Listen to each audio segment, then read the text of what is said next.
Bonjour à tous et bienvenue. Aujourd'hui, nous allons commencer une toute nouvelle aventure ensemble pour notre année de CP. À l'école, on apprend à lire et à écrire, mais on apprend aussi quelque chose de très important, être avec les autres. Savoir se faire des copains, s'entendre avec eux et se sentir bien dans la classe, c'est le secret pour passer une super année. Alors bienvenue à chacun d'entre vous. Pour bien s'entendre avec les copains, il y a une première étape magique. C'est d'apprendre à mieux se connaître. Et pour ça, il faut comprendre ce qu'il se passe à l'intérieur de nous, dans notre cœur et dans notre tête. C'est ce qu'on appelle nos ressentis. Est-ce que vous avez déjà entendu le mot émotion? Une émotion, c'est comme un petit message que notre corps nous envoie. C'est un peu comme la météo, un coup il y a du soleil, un coup il pleut, ça change tout le temps. Ce qu'il faut retenir, c'est que toutes les émotions sont utiles, elles ne durent jamais très longtemps, et surtout, tout le monde en a. Même les maîtres, les maîtresses, et les parents. Commençons par une émotion très agréable, la joie. C'est quand on réussit un exercice un peu difficile, quand on retrouve un super copain, ou quand on joue à chat dans la cour. Vous sentez comment votre cœur bat vite? On se sent léger, on a envie de sourire et même de sauter partout. Parfois, on ressent une autre émotion, la tristesse. Ça arrive quand on a perdu un objet qu'on aime beaucoup, quand on se sent un peu tout seul, ou qu'on s'est fait mal. Dans ces moments-là, on a envie de pleurer, de rester tranquille dans son coin. Et c'est normal d'avoir besoin d'un gros câlin ou d'en parler. Et puis, il y a la colère. Vous savez, quand on trouve que quelque chose est vraiment injuste, ou quand on n'arrive pas à faire son lacet par exemple.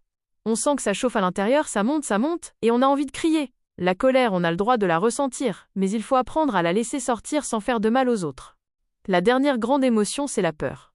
C'est quand on est devant quelque chose qu'on ne connaît pas, ou face à un danger. Notre corps tremble un petit peu, et nos yeux s'ouvrent grands. La peur, elle est très utile. Elle est là pour nous dire « Attention, sois prudent ». Mais comment on fait pour deviner ce que ressent un copain? Eh bien, on mène l'enquête en regardant son corps. Regardez ses yeux. Sont-ils grands ouverts, ou pleins de larmes? Regardez sa bouche. Est-ce qu'elle sourit? Ou est-ce qu'elle tremble? Et ses mains sont-elles détendues ou serrées en poing? Notre corps parle sans faire de bruit.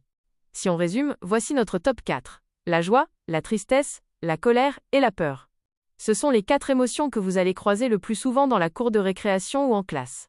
Et devinez quoi? Quand on arrive à dire je suis en colère ou j'ai peur, c'est déjà le début de la solution pour se sentir mieux. Et les émotions, ce n'est pas que dans la cour de l'école. Elles sont partout autour de nous.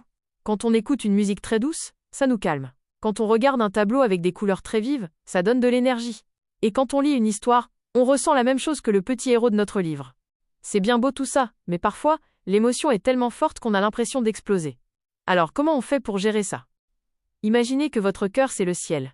S'il y a un grand soleil en vous, c'est la joie. S'il y a une petite pluie, c'est la tristesse. Un grand vent, c'est la peur. Et un gros orage avec des éclairs, c'est la colère. C'est votre météo intérieure. Et c'est important de savoir le temps qu'il fait dans son cœur. Quand il y a un gros orage, on a une astuce magique, la respiration du ballon. Venez, on essaye tous ensemble. Mettez vos mains sur votre ventre. On inspire fort par le nez. Notre ventre se gonfle comme un ballon. Et on souffle doucement par la bouche. Le ballon se dégonfle. On le fait 3 fois, et l'orage commence à s'éloigner. Même si on fait attention, parfois on n'est pas d'accord avec un copain. C'est ce qu'on appelle un petit conflit. Et c'est tout à fait normal. Ce qui est important, c'est de trouver une solution, sans taper, et sans crier. Les mots sont beaucoup plus forts que les gestes pour rester amis. Pour régler les problèmes, je vais vous apprendre une formule magique qui s'appelle le message clair. Ça se fait en 3 étapes. 1. On dit ce qu'il s'est passé. Quand tu as pris mon stylo. 2. On dit ce qu'on a ressenti. Je me suis senti en colère. 3. On vérifie que le copain a entendu. Est-ce que tu as compris? Et ça marche à tous les coups. Maintenant, on va faire un petit jeu. Vous allez raconter de petites histoires, et vous allez essayer de dire quelle émotion on ressentirait à la place de l'enfant. Vous êtes prêts? Maîtresse, maître, faut mettre pause maintenant. Vous allez utiliser un mot de grand, qui s'appelle l'empathie. L'empathie, c'est se mettre dans les chaussures de l'autre. Si je vois mon copain pleurer parce qu'il est tombé, je me dis, si j'étais à sa place, j'aurais mal et je serais triste. Du coup, je vais l'aider plutôt que de rigoler. En comprenant la météo qui est dans notre cœur et la météo qui est dans le cœur des copains, on devient une super équipe. On construit une classe où on se sent tous bien, où on s'entraide et où on grandit ensemble, tout au long de ce CP. Voilà, j'ai beaucoup parlé, mais maintenant c'est à vous.